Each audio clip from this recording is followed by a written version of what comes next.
तालीम नहीं लेते उड़ान को। ये पक्षी कभी उड़ान की तालीम नहीं लेते। महकना महकाना तो फूलों का काम है, महकना महकाना तो फूलों का काम है।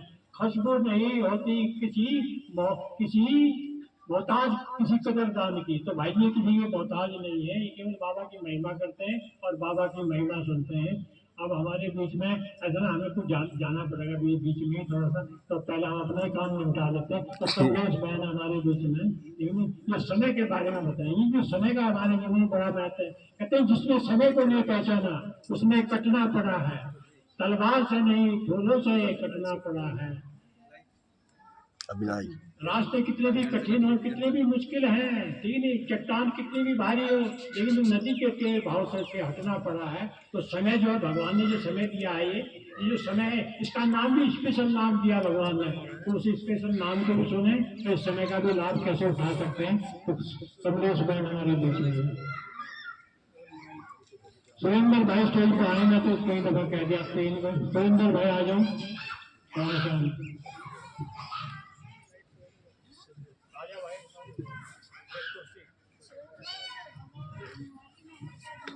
भाई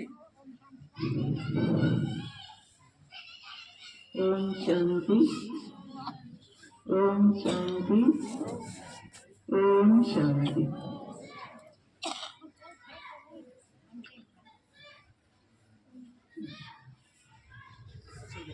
अभी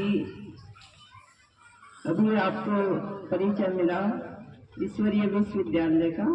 ये एक अनोखा ईश्वरीय विश्वविद्यालय है, प्रजापिता ब्रह्मा कुमारी ईश्वरीय विश्वविद्यालय।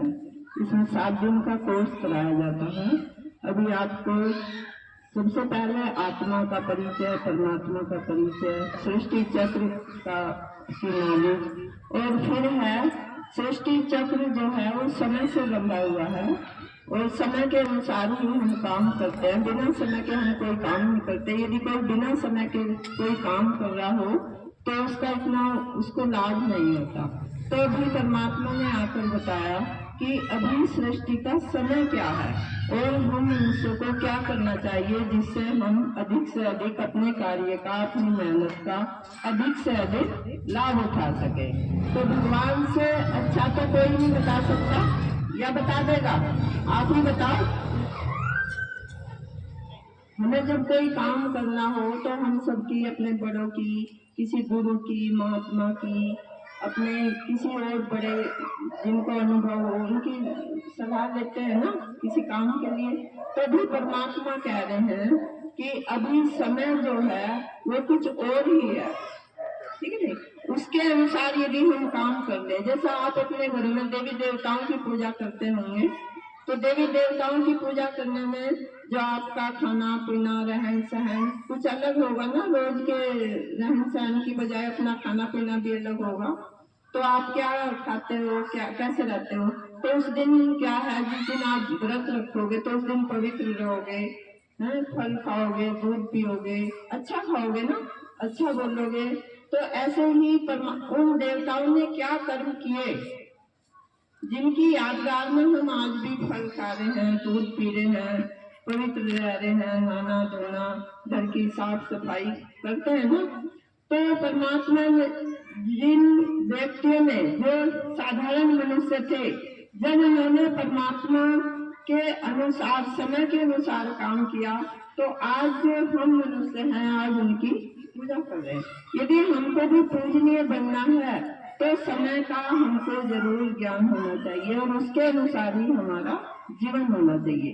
तो परमात्मा ने बताया कि संसार के अंदर जो पूरी सृष्टि है उसका भी एक चक्र है। जैसे हमारे जीवन में कई चक्र हैं, जैसे हमारा जीवन और मृत्यु का चक्र है, दिन और रात का चक्र है, फिर महीने का चक्र है, फिर साल का चक्र है, ऐसे ही एक युगों का भी चक्र है।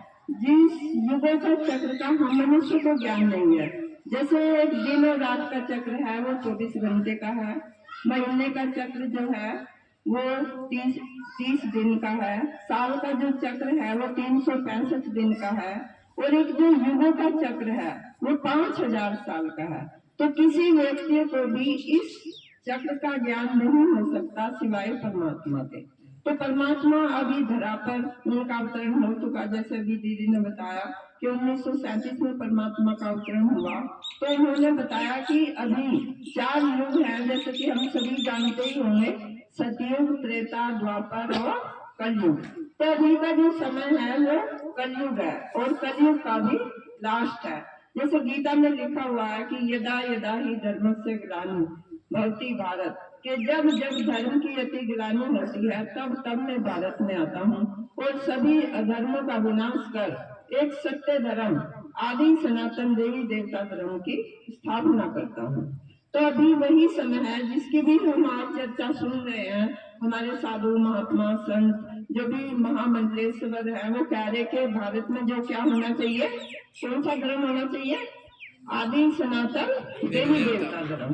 तो परमात्मा उसी धर्म की स्थापना करने के लिए आए जिसका कि हम सभी को सबसे पहले जानकारी होनी चाहिए, फिर हम सबको उसका सहयोग देना चाहिए स्थापना करने में, खुद ऐसा बनने के लिए देवी देवता।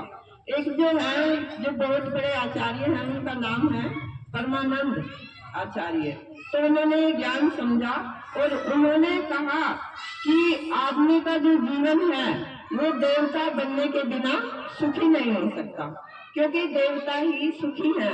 आज आप किसी की भी फोटो देख लो, लक्ष्मी नारायण की देख लो, सीताराम की देख लो, दुर्गे की देख लो, किसी की भी देख लो, उनके जो चित्रों से ही आपको मतलब पता लगेगा कि इनका जीवन क्या है, सुख शांति से भरपूर है। तो अभी परमात्मा ने बताया कि जो भगवान अभी पढ़ाई पढ़ा रहे हैं वो देवी देवता बनने की पढ़ाई पढ़ा रहे हैं। जैसे कहा गया कि नर ऐसी करनी कर जो तू नारायण बन जा, नारी तू ऐसी करनी कर जो तू लक्ष्मी बन जा। तो यहाँ है ही ईश्वरीय विश्वविद्यालय का नाम ही है प्रजापिता ब्रह्मा कुमारी ईश्वरीय विश्वविद्यालय। यहाँ पढ़ाई है, कोई भजन कीर्तन वैसा नहीं है, पढ़ाई है। तो पढ़ाई जो है वो देवी देवता बनने की पढ़ाई है। तो कलयुग का लास्ट और सतयुग के आदि का ये 100 साल का समय है, सन 1936 से लेकर है और 2036 तक का। अभी परमात्मा को आए हुए 88 वर्ष हो चुके हैं। अभी परमात्मा ने बताया कि अभी सतयुग आने वाला है, लेकिन वो सतयुग कैसा आएगा जो हम परमात्मा की पढ़ाई पढ़ेंगे। सतयुग द्वापर, वो सतयुग त्रेता द्वापर और कलयुग, ठीक है नहीं। तो सतयुग में हम लोग कैसे होंगे, सबसे पहले हम आत्माभिमानी बनना पड़ेगा, ठीक है नहीं।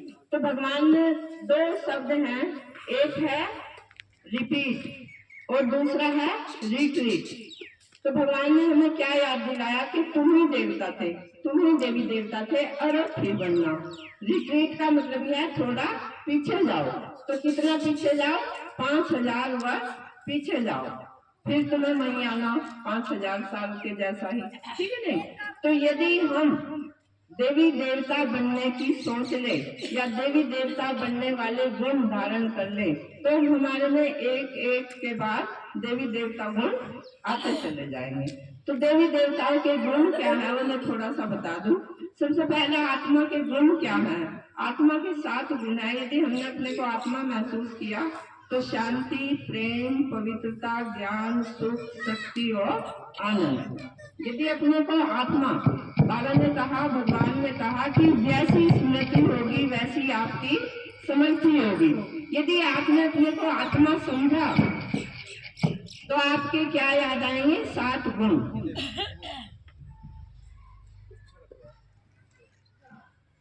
ओम शांति।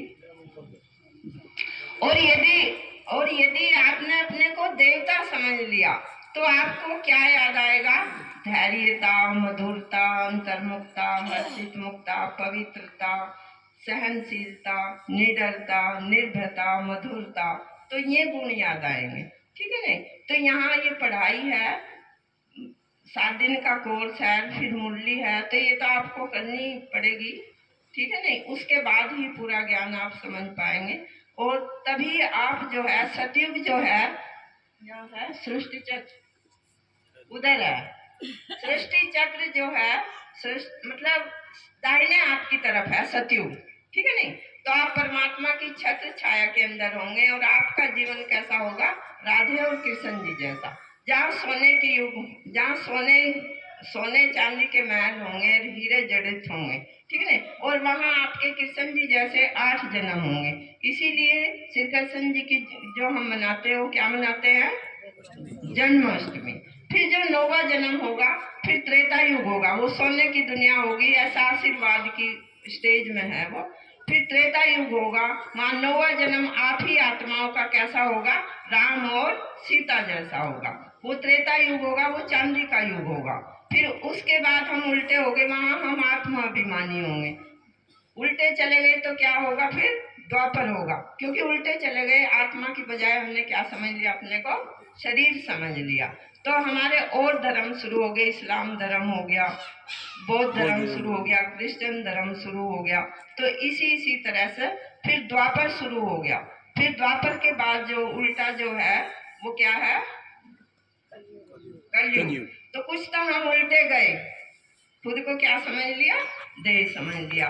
और फिर जो कलयुग है उसकी स्थिति कैसे दिखाई, आप चित्र में देख लो, ऊपर को दिखाई कि कुछ तो हम कड़वे हुए और कुछ नीम पर चले गए हैं, नीम पर चढ़ गए, ठीक है नहीं। तो कुछ तो कड़वे हुए। तो अभी क्या समय है, आप सभी देख ही रहे होंगे कि अति धर्म ग्लानि का समय है। आज दुख, अशांति, पाप, अत्याचार, भ्रष्टाचार अपनी अति चरम सीमा पर है। तो अब फिर से हमको भगवान के महावाक्यों को सुनना है, भगवान की बातों को मानना है। इस पर मैं एक छोटा सा आपको उदाहरण दे दूं। यदि हम एक छोटा सा गुण भी धारण कर लें तो हमारे अंदर क्या आते चले जाएंगे, गुण। क्योंकि इंसान का काम है तरक्की करना, बढ़ना। यदि गलत रास्ते पर गया तो और ज्यादा गलत, यदि अच्छे पर गया तो और अच्छा, है नहीं। तो एक बच्चा था, तो वो गलत संगत में पड़ गया। थोड़ी सी बताऊं, बहुत छोटी, ठीक है नहीं। तो बच्चा, अब उसके जो माँ बाप को बड़ी चिंता हुई कि हमारा बच्चा तो गलत संगत में चला गया, तो इसको कैसे हम बचाएं। तो उन्होंने बच्चे से बहुत कहा सुना, तो उसने नहीं मानी। तो वहीं गांव के बाहर एक कुटिया में एक महात्मा जी रहते थे, तो वो उस बच्चे को उसके पास ले गए। तो उन्होंने कहा कि जी ये बच्चा हमारी बात नहीं मानता, आप ही इसको समझाओ, ठीक है नहीं। तो उसने कहा उनको, ठीक है समझा दूंगा। तो उसने, महात्मा जी ने कहा कि बेटा आप मतलब उनके साथ ना जाओ, यदि आपके माँ बाप नहीं चाहते तो। कहने लगा जी उनके साथ तो मैं जरूर जाऊंगा, उनका साथ तो मैं छोड़ नहीं सकता, वो तो मेरे दोस्त हैं। तो महात्मा जी ने कहा, उन्होंने युक्ति, मतलब बड़े आदमियों के पास या महात्मा जी के पास इतनी तो थोड़ा वो होगा ना, मतलब ज्ञान होगा। तो उन्होंने कहा नहीं बेटा आप उनका साथ मत छोड़ियो, लेकिन बस मेरी आज एक बात मान लो। तो लड़के ने कहा ठीक है जी, एक बात तो मैं मान लूंगा।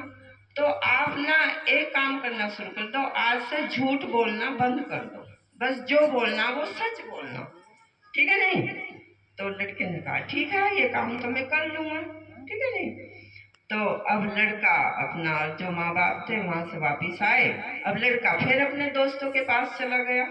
अब दोस्तों के पास गया तो फिर उन्हें तो वही अपना जो करना था, जो उनका रोज की दिनचर्या थी।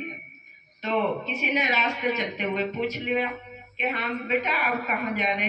तो उस लड़के ने कह दिया हमें कहाँ जाना, हमें तो चोरी करनी और ये करना, अपना कोई काम करना। तो जो उसके जो साथी थे उन्होंने कहा कि भाई तू तो बहुत गलत है, तू तो हम सबको पकड़वा देगा, फंसवा देगा, तो तू ऐसा कर हमारे से अलग हो जा, हमारे साथ नहीं रहना आज से तुझे। तो उसने कहा चलो भाई ठीक है मैं तो अलग हो जाऊंगी। तो वो लड़का अलग हो गया। अब लड़के ने सोच लिया कि भाई ये तो चोरी करेंगे, लेकिन मैं राजा के महल में ही चोरी करूंगा, इनसे बड़ी चोरी करके दिखाऊंगा, ठीक है नहीं। तब राजा, वो जो लड़का था वो राजा के महल में पहुंच गया। अब वहां पहुंचा तो वहां जो दरबारी था बाहर, उसने कहा हाँ क्या करना है, कहने लगे चोरी करने आया। उन्होंने सोचा भाई लड़का है कुछ काम आएगा, वैसे ही बोल रहा झूठी, तो उसको जाने दिया। अब अंदर गया तो वहाँ अंदर महल में भी चला गया। अब वहाँ सोने की कुछ भी ऐसी अच्छी कीमती जो वस्तुएं थी मैं अपना एक बैग में भर ली और वहां से चल दिया। अब दरबारी ने बाहर जो गेट पे था उसने फिर पूछा क्या कर कहने को, ये चोरी करके लाया। तो उसे फिर विश्वास नहीं आया कि ऐसे थोड़ा ही कोई बोल देगा जो चोरी करके लाया कि मैं हाँ चोरी करके लाया, ठीक है नहीं। तो वो चला गया। अब थोड़ी देर के बाद माँ ढूंढ पड़ी, भाई ये चीज यहाँ थी, ये यहाँ थी, यहाँ तो है ही नहीं, कहाँ गई।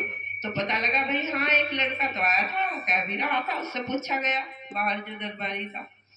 कहने लगे तो उस लड़के को राजा ने बुलवाया। तो राजा ने अपने दरबार में जब बुलवाया, उस लड़के को सामने खड़ा किया कि तुमने महल में चोरी की? उन्होंने कहा हाँ राजा साहब की चोरी की।